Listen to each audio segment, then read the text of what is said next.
So, Bill, break down what happens from here. Assuming that they vote to have no more witnesses, then what happens from there?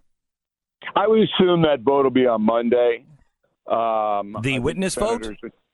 Yeah. Okay. No. The witness vote will be today. Today, right. And yeah, then acquittal. And then they'll vote to acquit on Monday. That's what I think will happen, because they're tired and cranky and they want to watch the Super Bowl stuff and all of that. But I could be wrong on a timeline. But the conclusion is no witnesses, not guilty. Let's go into the campaign. And it's also because everybody's tired and cranky after the Super Bowl. It is also the day of the Iowa election. It has less impact. Republicans want to obscure that. So that's why I think McConnell will call the vote to acquit on Monday to obscure the Iowa vote. Mm-hmm.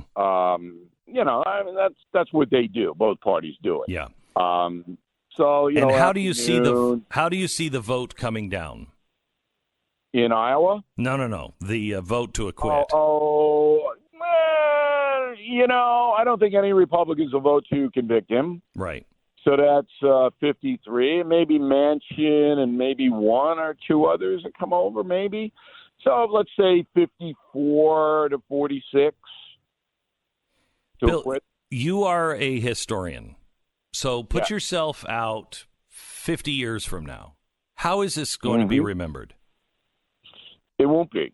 It'll be like Andrew Johnson. Nobody remembers what happened there or why it happened. It's not going to be remembered because the definition of Donald Trump, the president, will come in his second term.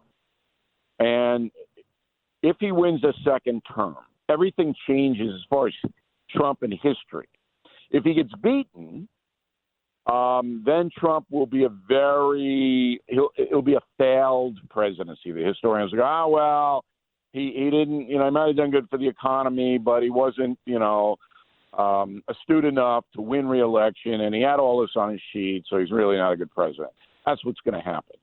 But if he wins again, then Trump's got, and he can take back the House. That's the big thing. Then Trump's got a clear playing field for 4 years. And there's going to be a lot of payback, believe me. Trump doesn't forget. And that's why it's going to be interesting to see in the State of the Union. Mm-hmm. Is he going to go into full campaign mode in the State of the Union? I think he will. I do too. I think he's going to use that in full campaign mode. I think he wants this to be he wants to be acquitted by Monday. So Tuesday, every eye is on him addressing those people, and I think he will use it to his advantage. McConnell's going to tell him, look, I'm going to do what you want, because McConnell has done exactly what Donald Trump has wanted.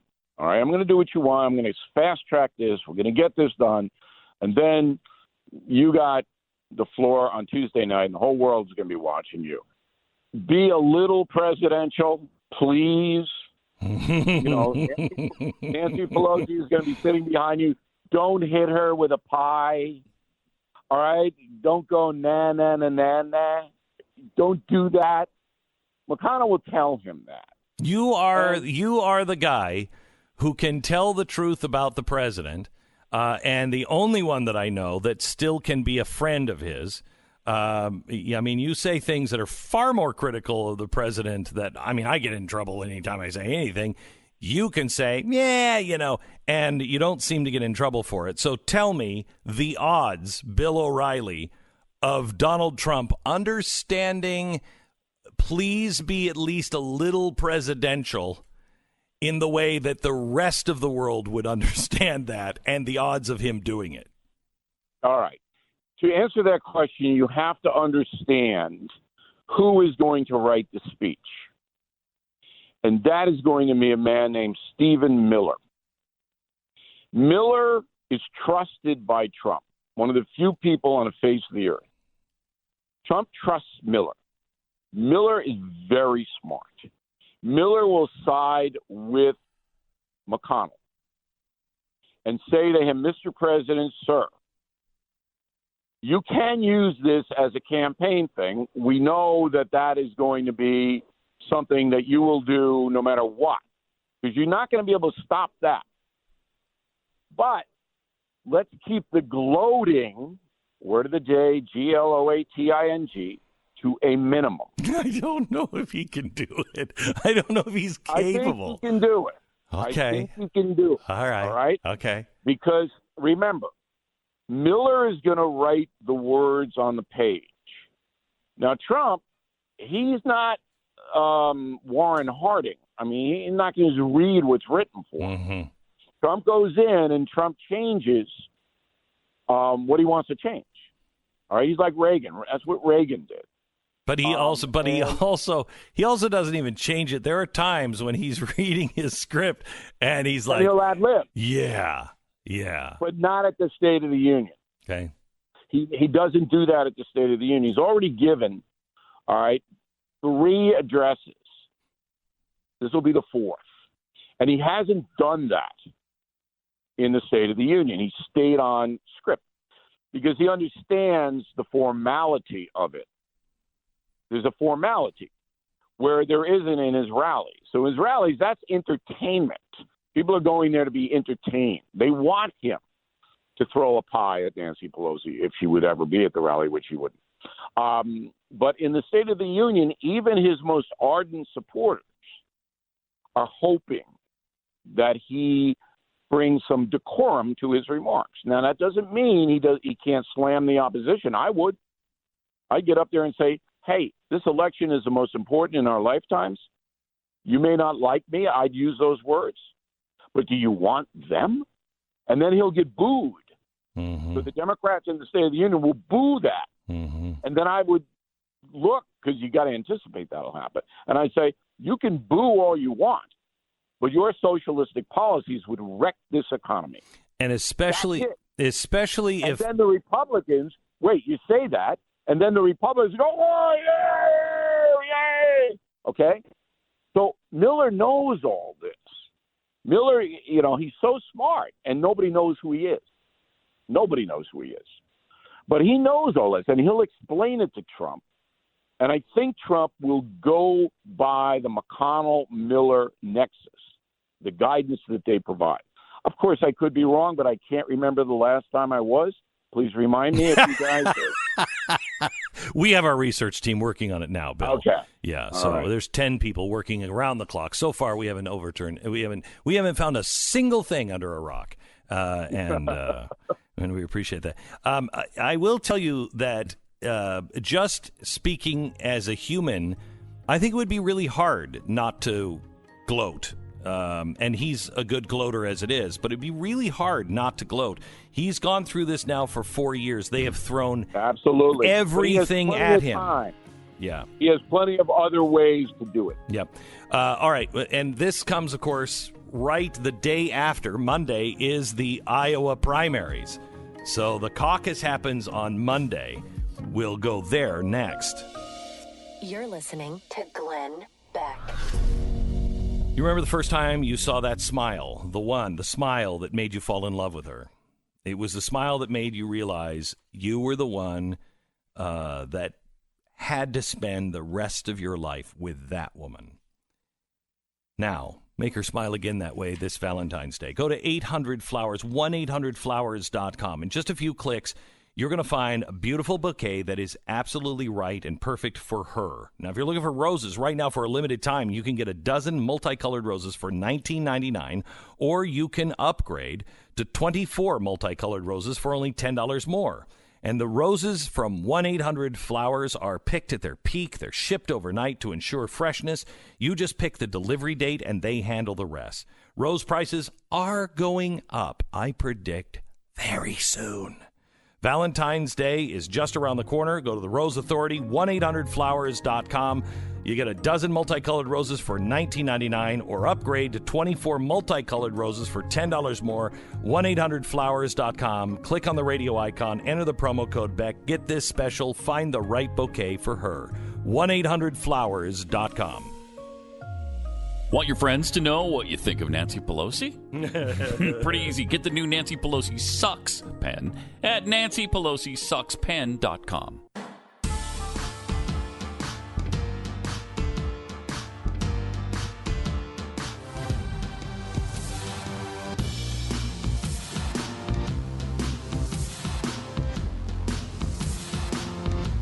We're with Bill O'Reilly. It's Friday, America. We're glad you're here. It's the Glenn Beck program.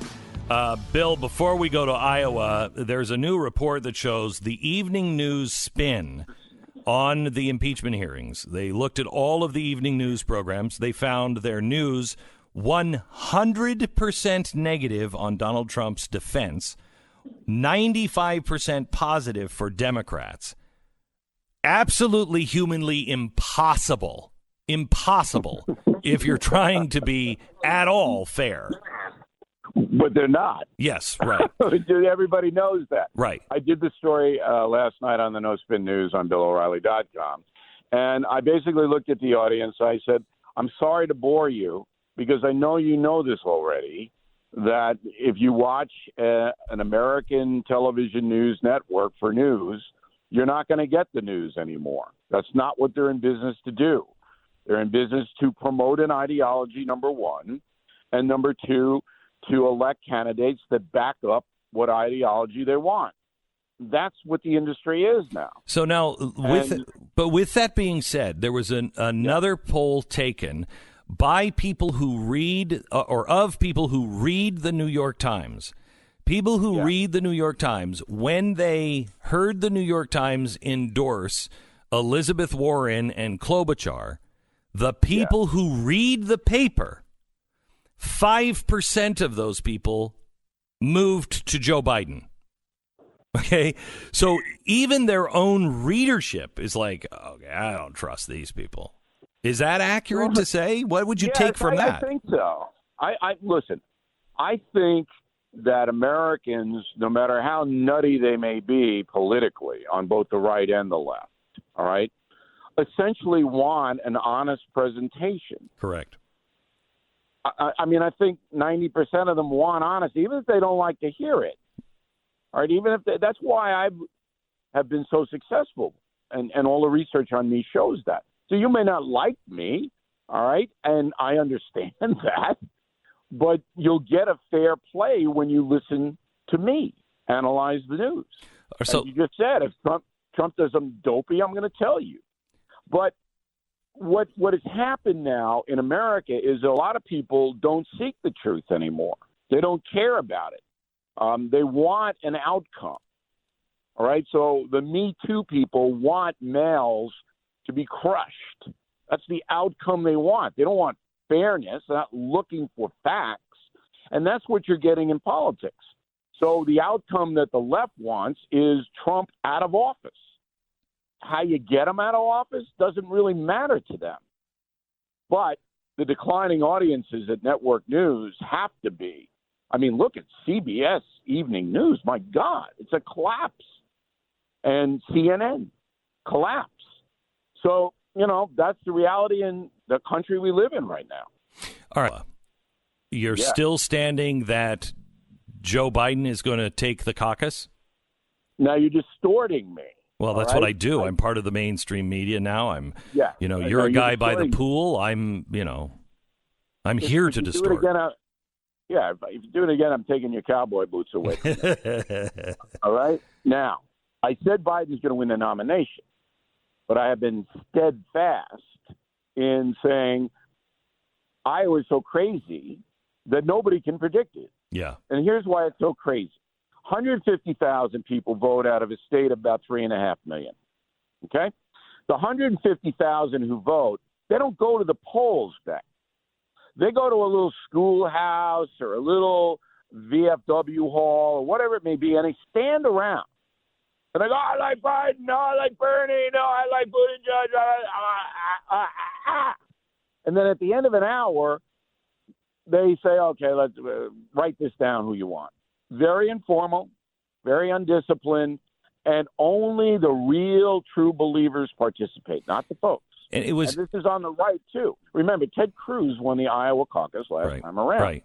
What What's really interesting is it's not all like that. I went to a couple of high schools for the caucus, and they would have for instance, next Monday, they'll have the Bernie people here. They'll have the Elizabeth Warren people in this room, and you can go listen to them, and they're bargaining for your vote, and they'll say, look, Warren doesn't have a chance. I know you really like Warren, but she doesn't have a chance. Throw in with Bernie because he could take this, and then you'll get your socialist utopia.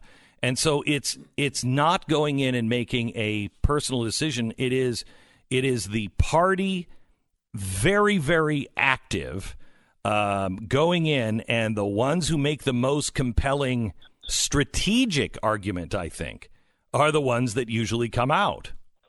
Yeah, but there's a lot of ideology involved in it. Oh, yeah. I mean, look, if I had to put money down now on the Iowa Caucus, I would say Sanders wins. And Biden does pretty well. Biden's running around a little bus. Am I in Iowa or is this Nebraska? Right. He goes in the bus. He's yelling at people out the window. And Buttigieg is running around too. Remember that Bernie and Warren and Klobuchar, they've been holed up in the Senate. They couldn't get to Iowa. And meantime, little Pete is knocking on your door. He's sliding down your chimney. And he's a charming guy. So he'll do okay. So I would say it's Sanders, Biden, Buttigieg, 1, 2, 3. Which makes the State of the Union address even easier because Trump could make this about capitalism versus socialism. I think Trump will go light on the individuals and heavy on the ideology. Yeah, like I just said, you may not like me, but do you want these people taking the station wagon out of your garage? Because that's what they're going to do. They're going to take all your stuff. They want to run your life in every way, shape, and form. And he'll hit the guns. He'll hit a whole bunch of stuff in the State of the Union. All right? I'm pro-life. I'm pro-Second Amendment. I'm this. I'm that. And look at these other people. They're going to take everything you have. All right? Everything you have. And he'd be foolish, Trump, not use the State of the Union to draw that contract. Meantime, Bernie gets Iowa, and then he zips into New Hampshire the next week, where he's a favorite son. Yeah. All right. So Warren's campaign has collapsed. A lot of her people come over to Bernie, and then it'll look bad for Biden. And believe me, all the cable TV left-wing journalists will scream Bernie, Bernie, Bernie. Okay, because they don't want Biden. They think Biden is going to not make it to the finish line, where Podesta and the wise guys in the Democratic Party, they don't want Bernie Sanders at all. But the media favors Sanders over Biden. And if Sanders wins Iowa and New Hampshire, which he almost certainly is going to, and then he wins in Nevada, where he's performing pretty well, he's got pretty serious momentum by the time you get to South Carolina. Can anybody stop him if he wins those first three? Oh yeah, you think so? Number one, I don't think he's going to win Nevada. I think the Biden people are going to really throw a lot of stuff into Nevada, and the unions are very strong. Yeah, right. They're going to go with Biden, but so is pot. And then Biden will wipe out Bernie in South Carolina because African Americans are a big part of that electorate on the Democratic side. Correct. And they don't like Bernie. See, Bernie doesn't compute with the minority communities, Hispanics or African Americans. Fascinating, because they don't like him. And I did a big thing on Bernie, and I don't know whether you guys know it or not, but he has made millions of dollars, he and his wife. Right, big time. Off the public dole. Yeah. He's Hunter Biden. He's Jane Sanders is Hunter Biden. Yeah.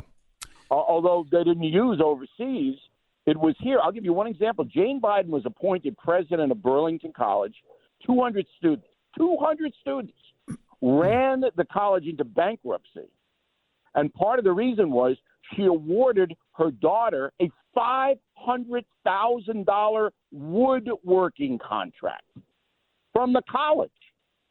He's got 200 students. So when you get to the ridiculous part. Here's the ridiculous part. The press has ignored it. They know it because Peter Schweitzer's book outlines it. Yeah. The press has not even mentioned it. Even the conservative press, the Fox News people, haven't even mentioned it. When I did this week on the No Spin News, all right, I got calls about, what? How did you get that? I go, it's public record. Yeah. The guy has made $5 million. He's got 3 homes, and he's never had a private job. And never in the private sector, not even Wendy's. They don't. Okay? I don't think the left cares. As long as you're making they money, don't. they don't. As long as you're making money and you're towing the line and telling everybody that, there has to be somebody to oversee against all the corruption of all the other people, you're fine. That's true, but there's not enough far left nuts to put Bernie Sanders into the nomination. Before you got to get some moderate Democrats. Are you concerned at all about Wisconsin and Bernie Sanders, his people? I mean, we've had 2 people exposed by Project Veritas that are saying they're going to burn things down. They're going to be training. They're waiting for a revolution. They want one. The Democrats aren't going to do this to them again. Wait until we get Milwaukee. They were not fired by the Sanders campaign, and they occupy the same position that the guy who went to Virginia to shoot all of the Republicans on the baseball diamond held. These people are serious. Nobody's paying attention to it. How do you feel Wisconsin's going to go if the Democrats are seen by those guys as maneuvering to hurt Bernie Sanders? I think Trump has a very good chance to take Wisconsin. I do too. I think it's more problematic for him in Pennsylvania. All right? But Wisconsin and Michigan, the working people, have benefited greatly from the Trump economy in both states. So I think that he's got a good shot to take those again. Why? He's got a good shot. Why is Pennsylvania a problem for him? Because if it's Biden, as I think it will be, the African-American vote that stayed home last time around, they didn't like Hillary, will come out for Biden because Barack Obama will campaign for Biden. It's a little off topic. Go ahead. Finish. And? That's the difference. Okay. So Philadelphia, if African-American vote comes out big for Biden, that could put him over the top there. This is a little off topic, but before you go, I got to find out how you feel about big gay ice cream. Do you love it? Big gay ice cream. Oh, you haven't seen the Michael Bloomberg ad where he? No. Yeah, it's his favorite. So I guess you've never tried it. You got to. You got to try it. He says it's the best. Well, wait a minute. So Bloomberg is telling people in an ad that he likes ice cream. He likes big gay ice cream, and it's very, very authentic. He takes a spoon. He's like, "Hey, where's my ice cream?" Somebody hands him this container of big gay ice cream, and he takes one bite of it, and he's like, "Big gay, it's the best ice cream ever." So I didn't know if you had it or not. You've never tried it, huh? Never tried it. All right. Okay. Well, this is a man. Why is that? Because you hate? Is that? Are you? All right, but remember, this is a man who doesn't know how to pet a dog. He missed the dog. Right. I was petting him with my tire. What? Right. All right. I don't know how you missed the dog's head, but he did. But anyway, he got short arms, I guess. And when Bloomberg was mayor of New York, I want everybody to remember, you couldn't drink Dr. Pepper. No, I know. A federal agent would come to your house and confiscate your Dr. Pepper. He was counting your calories. He didn't have a salt shaker. I mean, the guy was following you around. Get out of here. Bill O'Reilly, get out of here. I'm going to tell you.